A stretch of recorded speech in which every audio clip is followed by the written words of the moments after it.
Boa noite.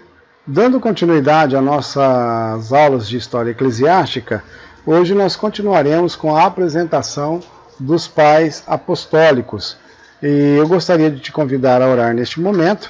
Senhor, nós te agradecemos por mais esta aula e queremos te pedir, ó Pai, que o Senhor nos conduza em tudo e que, aprendendo a exemplo dos seus servos no passado, nós possamos viver o nosso presente com a mesma dignidade e piedade.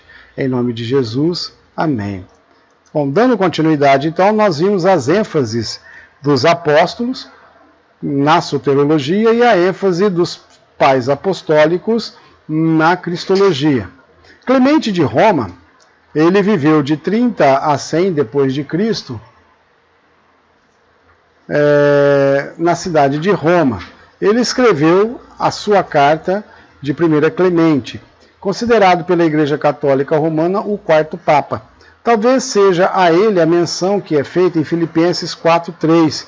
Ele foi martirizado sob o governo de Domiciano e a carta ressalta justamente a questão da sucessão apostólica, essa necessidade de se ter uma liderança geral da Igreja antiga.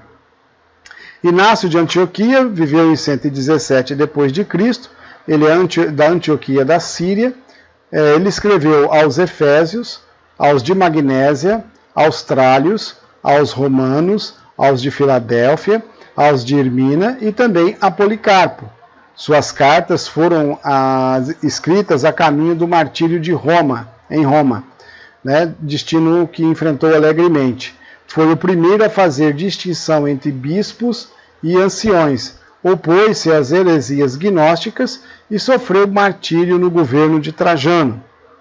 Nós temos Hermas, ele está entre o primeiro e segundo século, viveu na cidade de Roma e é chamado de a sua obra O Pastor de Hermas. Foi contemporâneo de Clemente, escreveu sobre parábolas, talvez tenha sido escravo e era provavelmente um judeu. Barnabé de Alexandria, também entre o primeiro e o segundo século, ele viveu na cidade de Alexandria, escreveu a Epístola de Barnabé, que inclusive era bem mais aceita pela igreja antiga do que o próprio pastor de Hermas, que sofreu forte rejeição. Provavelmente era judeu de Alexandria, e ele era muito familiarizado com o método alegórico de Filo. Papias viveu do ano 60 ao ano 130 em Hierápolis. Ele fez a exposição dos oráculos do Nosso Senhor. Era conhecido do apóstolo João, era premillenista em sua escatologia, afirmava que o Evangelho de Marcos era baseado nas palavras de Pedro, disse que o Evangelho de Mateus foi primeiramente escrito em aramaico. Policarpo viveu de 69 a 160, ele era bispo da cidade de Esmirna, escreveu sua Epístola de Policarpo. Foi conhecido do apóstolo João, compilou, preservou as epístolas de Inácio. Acredita-se que tinha resistido a Marcião, chamando-o de primogênito de Satanás. Foi martirizado sob o governo de Antônio Pio. No segundo século, nós vamos ter Viena e Leão. Viena e Leão sofreram uma forte perseguição nessas cidades, a ponto de muitos morrerem asfixiados nos cárceres. Diante da firmeza desses irmãos, muitos que haviam desistido do martírio voltaram atrás e morreram como mártires no ano de 167 depois de Cristo. Houve muitas conversões com os martírios desses irmãos que se mantiveram irredutíveis, em prestar culto ou prestar homenagem ao imperador. Com isso, no segundo século, nós vamos ainda ter o martírio de Blondina. Ela foi morta justamente na cidade de Lyon, nesse período de 167. Ela foi pendurada num madeiro e de lá animava os outros mártires que não desanimassem, que continuassem fiel, que não desistissem de Jesus. Aí ela foi tirada desse madeiro e foi atirada às feras. e as feras não a atacavam. Então depois a lançaram para ser chifradas por um touro e também sem sucesso. Depois de tentarem tudo isso, foram lá e degolaram ela e com isso ela encontrou a morte. Mas o exemplo dela foi que, sendo ali brutalmente agredida, ela motivava os outros irmãos a não negarem a fé em Jesus Cristo. Blondina é um exemplo de resiliência cristã. As principais acusações contra os cristãos estavam baseadas da seguinte forma. Primeiro, festa do amor. Os cristãos se reuniam em secreto, logo surgiu o boato de que eles praticavam incesto, pois eles se chamavam de irmãos, então acabavam fazendo sexo entre irmãos. Se embriagavam e praticavam orgias sexuais. Segunda acusação, em relação à ceia, comer e beber de Cristo. Surgiu o boato de que era colocado um menino recém-nascido dentro de um pão e o iniciante deveria cortar o pão e em seguida comer ainda sangrando. Os judeus, em relação ao primeiro tópico, a festa do amor, eles dizem o seguinte: é ridículo e destrói toda a base da sociedade, orientando as pessoas a não participarem das atividades sociais. Ou seja, os cristãos eles faziam as suas festas particulares e não se misturavam com os ritos pagãos do culto greco-romano. E com isso também não participavam das celebrações dos judeus. Então eles acabavam criando o tipo de uma segregação social. E era isso que os judeus acabavam combatendo. Em relação a beber de Cristo, o Jesus é um crucificado e filho ilegítimo de Maria com um soldado romano. Era o que o povo acabava dizendo a respeito, né, da pessoa do Senhor Jesus. Eram considerados pelos romanos ignorantes e indoutos. Para os romanos, os cristãos eram da mais baixa classe da sociedade, sem sabedoria, e tentavam demonstrar um conhecimento entre os de sua categoria. Daí a conseguirem adeptos. E também, então, eram acusados de preconceito social. Creem na ressurreição, que é uma proposta idiota e ridícula. Assim, essas principais acusações acabavam levando a população romana a ter um certo asco, né, a ter uma algeriza em relação aos cristãos. Mas o comportamento como eles viviam e a solidariedade entre eles acabavam mostrando para os romanos que eles estavam certos. Isso aumentou ainda mais o ódio dos romanos, porque como que pode esses seres inferiores tão baixos, bárbaros, estarem certos e nós não? E isso para o romano era inaceitável. Quando nós olhamos para os pais apologetas, nós precisamos entender que no segundo século agora, enquanto os pais apostólicos entre o primeiro e segundo século defendiam a questão cristológica, procuravam explicar essa questão das duas naturezas, quando nós adentramos ao segundo século, nós vamos ter os pais apologetas. Os pais apologetas, eles visam uma defesa da fé. Eles visam um enfrentamento, um embate contra as propostas vindas do mundo pagão, greco-romano, vindas do judaísmo e de outra qualquer expressão. Às vezes, expressões dentro do próprio cristianismo que são contraditórias. Então, eles visam criar um embate, criar uma defesa robusta, argumentos robustos, para rechaçar e mostrar os erros teológicos em tais colocações. Dos pais apologetas, nós podemos citar Quadrado. Ele é do início do segundo século, na cidade de Atenas. Ele escreveu o seu tratado Apologia. Foi bispo de Atenas. Sua apologia dirigia-se ao imperador Adriano, onde contrapõe o cristianismo ao judaísmo e ao culto pagão. Aristides, início do século II, também na cidade de Atenas, ele escreve Apologia. A sua apologia dirigia-se ao imperador também Adriano, e ele mostrou uma forte influência paulina. Justino Marte, entre 100 e 65, ele trabalhou na Palestina, em Éfeso e Roma. Ele escreveu a primeira apologia, segunda apologia, diálogo com o judeu Trifon, contra heresias, contra Marcião, Ele estudou filosofia, era professor leigo itinerante, resistiu pessoalmente a Marcion, desenvolveu o cristianismo com base na profecia, nos milagres e na ética. Taciano, de 110 a 172, outro pai apologeta, ele viveu na Síria e em Roma. Ele escreveu de Atessaron, que quer dizer intervalo de 4, ele foi então uma harmonização entre os 4 evangelhos.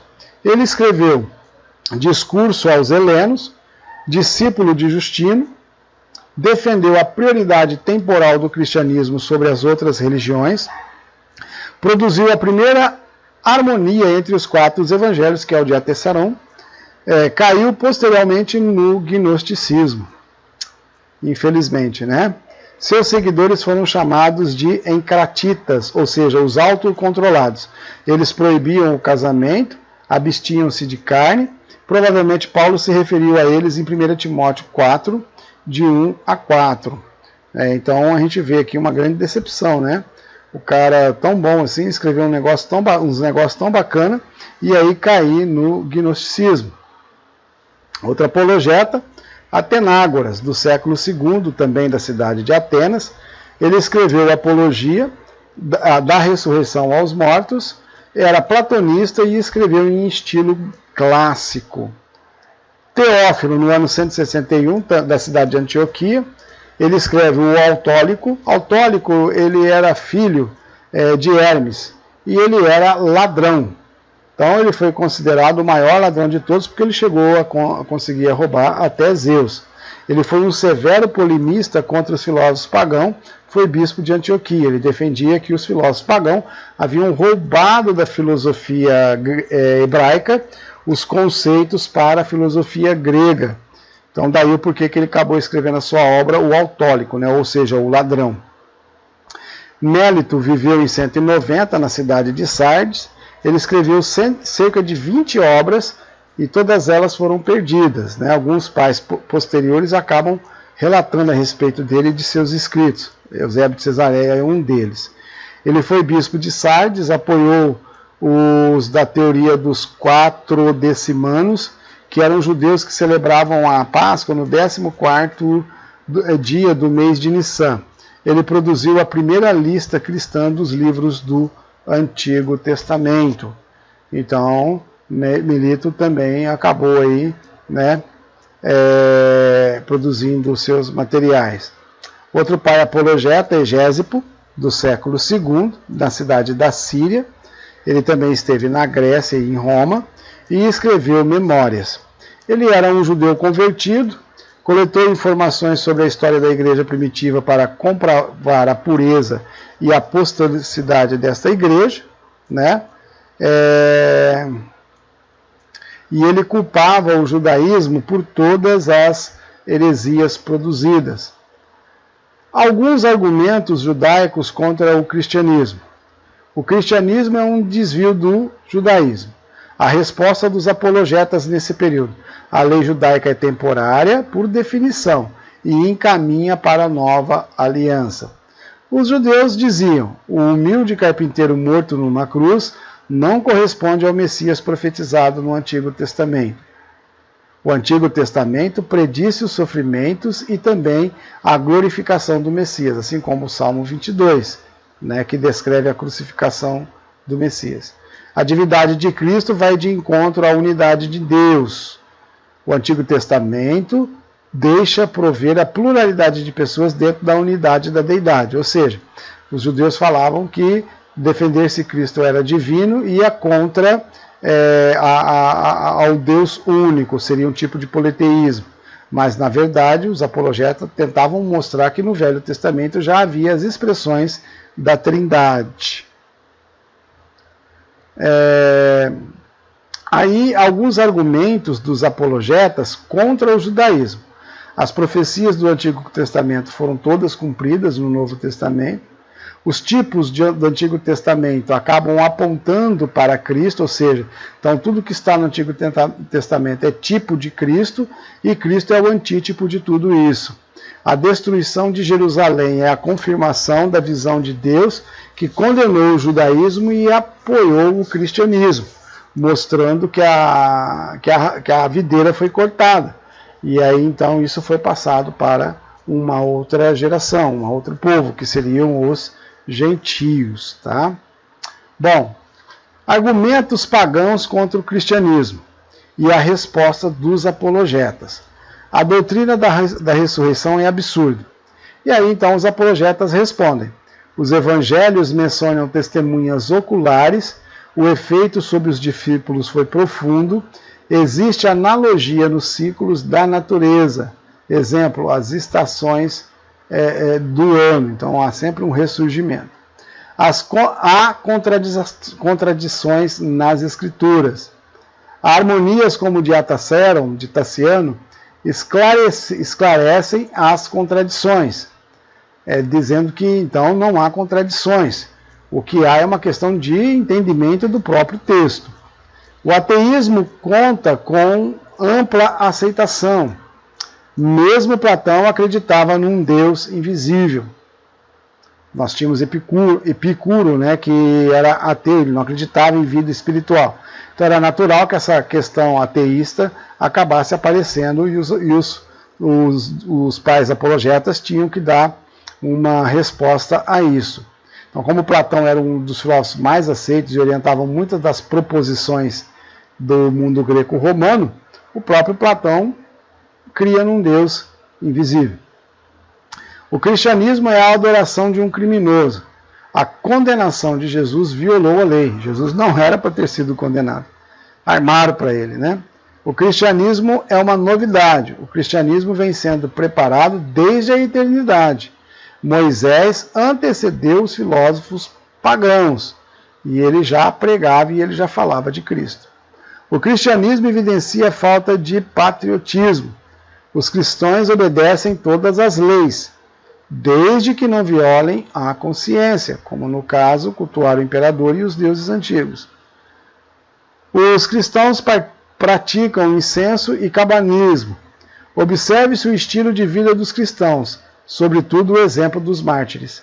Então, a resposta a esse absurdo que os pagãos estavam dizendo, bastava olhar a vida, né, o testemunho dos crentes, inclusive, em específico, o dos mártires, né?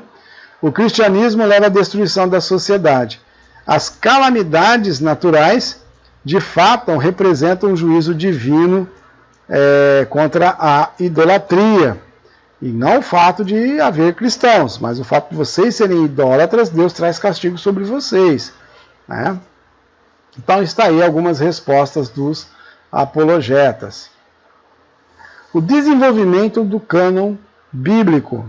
Quando nós olhamos para as igrejas dando as respostas, e as igrejas então tendo que ter um material de pesquisa, e os escritos apostólicos já eram compartilhados dentro das igrejas, então, de uma certa forma natural, houve o desenvolvimento do cânon bíblico dentro das igrejas. A maioria era mais ou menos iguais. É claro que às vezes tinha um livrinho a mais, um livrinho a menos, tal, mas a lista era mais ou menos a mesma. E com isso havia a necessidade então de dar resposta a todas essas heresias que estavam aparecendo.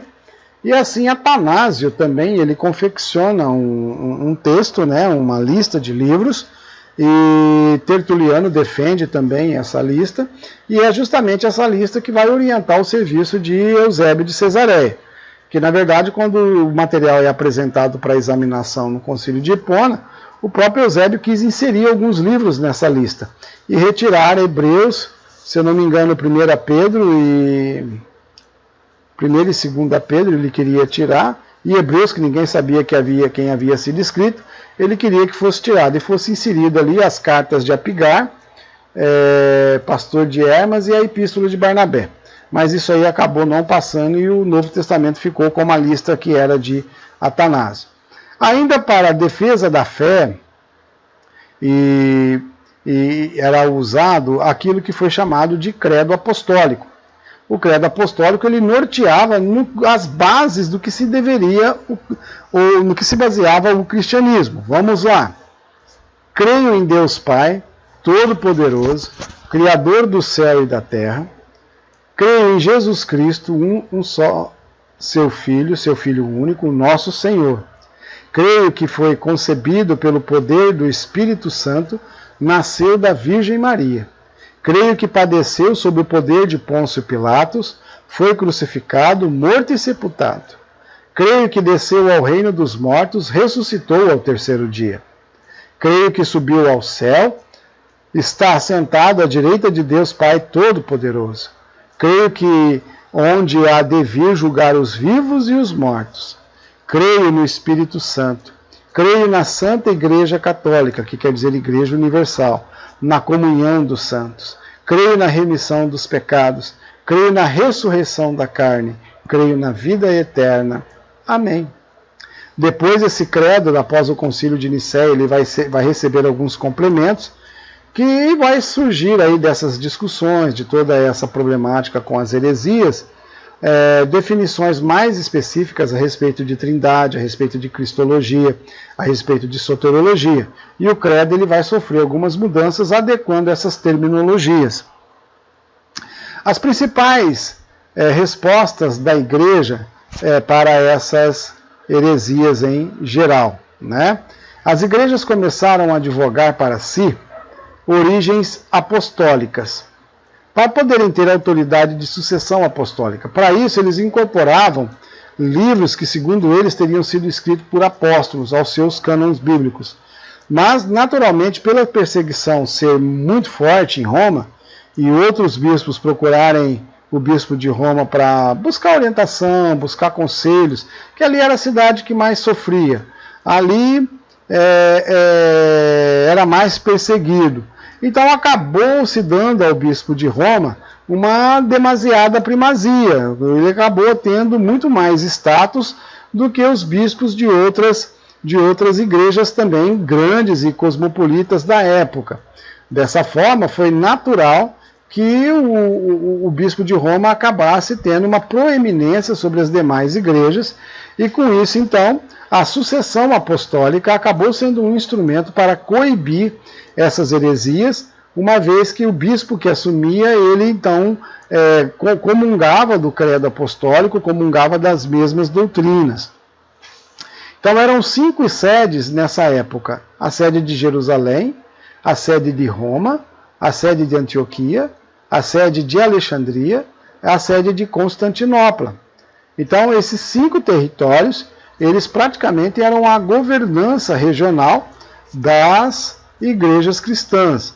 E aí com isso acabaram por atribuir ao bispo de Roma mais status, e ele acabou se tornando aí o pai dos pais, o Papa, né? Então esses critérios acabaram por criar a Igreja Católica Antiga, a Igreja Universal, que precisava dar uma resposta a toda a diversidade que surgiu à sua volta. E essa resposta tinha que ser uma resposta de fé. Então, argumentos dos apologistas contra paganismo. Os filósofos pagãos cometeram plágio, roubando as suas melhores ideias de Moisés e de outros profetas do Velho Testamento. Então, olhe só como que a briga era boa. Então, você tem que lembrar que a filosofia grega ela veio evoluindo desde lá do século 17 a.C., né?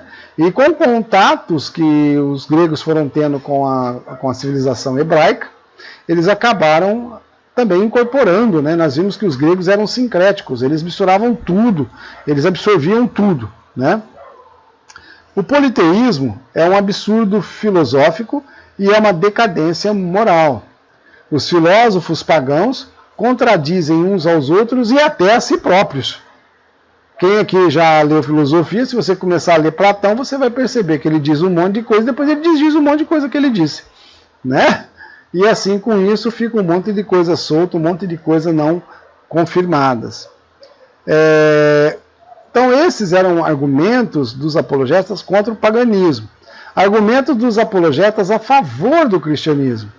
Toda verdade encontrada nos filósofos pagãos prenuncia o cristianismo, sendo por ele coligida.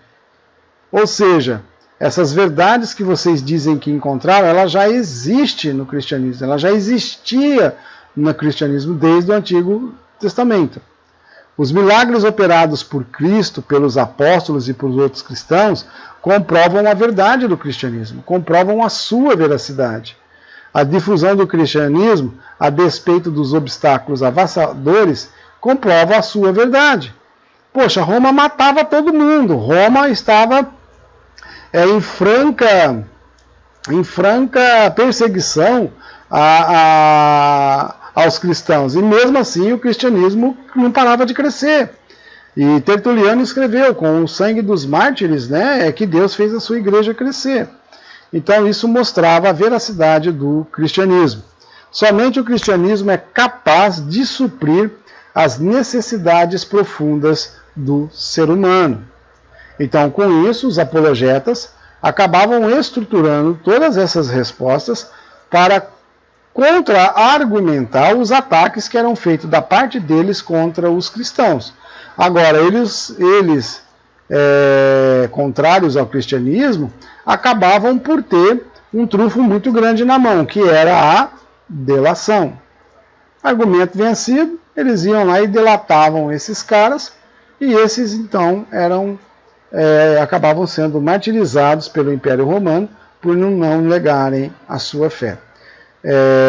Vimos então hoje a questão dos pais apostólicos, vimos os pais apologetas, olhamos e demos aí uma pincelada sobre as principais acusações contra os cristãos, vimos as principais defesas da igreja, vimos os argumentos dos apologetas contra judaísmo, contra paganismo, e agora também alguns argumentos a favor do cristianismo. Nós vamos parar por aqui. Na próxima aula nós continuamos a partir aí do fim do segundo século, já entrando no terceiro século, analisando os personagens desse período e avaliando aí alguns acontecimentos, algumas situações dentro da igreja. Que Deus abençoe a todos vocês, que vocês possam estudar o material, fazerem as suas pesquisas, os alunos aí possam estar entregando as suas fichas de leitura, assim como confeccionando o seu trabalho de final de curso da história eclesiástica. Tenham todos uma boa noite e nos vemos na próxima aula. Que Deus os abençoe.